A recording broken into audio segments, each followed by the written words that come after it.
CapitalOne.com, how to log into Capital One account.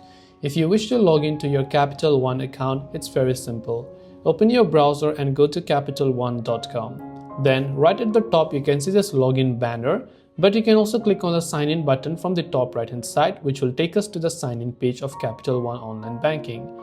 Enter the username associated with your Capital One online banking account and also make sure to enter your password in this case.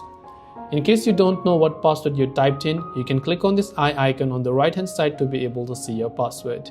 And by the way, if you wish to log in, click this login button. If your credentials are correct, you'll be logged in without any issues.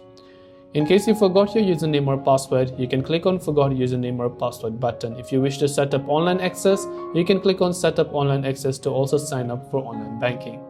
That way we should be able to log into Capital One. Hope this video helped you. If you have any questions, feel free to leave them down. Thank you for watching and see you soon in the next video.